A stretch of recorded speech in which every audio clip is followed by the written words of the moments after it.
بسم اللہ الرحمن الرحیم۔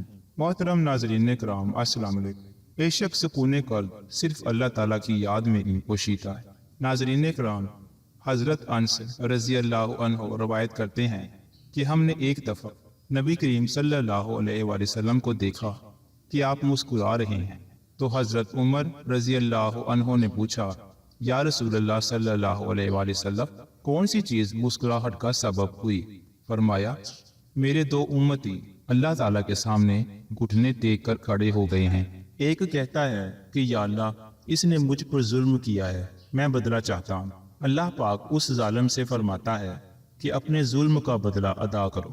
ظالم جواب دیتا ہے، یا رب، اب میری کوئی نیکی باقی نہیں رہی کہ ظلم کے بدلے میں اسے دے دوں۔ تو وہ مظلوم کہتا ہے کہ اے اللہ، میرے گناہوں کا بوجھ اس پر لاد دے۔ یہ کہتے ہوئے نبی کریم صلی اللہ علیہ وآلہ وسلم آپ دیدہ ہو گئے اور فرمانے لگے، وہ بڑا ہی سخت دن ہوگا، لوگ اس بات کے حاجت مند ہوں گے کہ اپنے گناہوں کا بوجھ کسی اور کے سر پر دھر دیں۔ اب اللہ پاک مظلوم سے فرمائے گا، نظر اٹھا کر جنت کی طرف دیکھ۔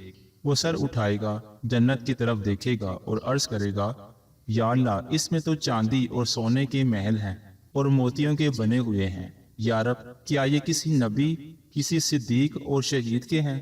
اللہ تعالیٰ فرمائے گا، جو اس کی قیمت ادا کرتا ہے اس کو دے دیے جاتے ہیں۔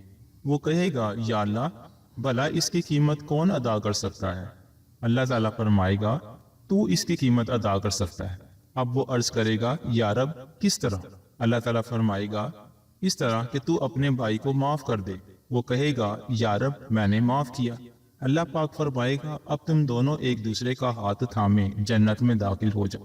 اس کے بعد آپ صلی اللہ علیہ وآلہ وسلم نے فرمایا، اللہ تعالیٰ سے ڈرو، آپس میں صلح قائم رکھو، کیونکہ قیامت کے روز اللہ پاک بھی مومنین کے درمیان صلح کروانے والا ہے۔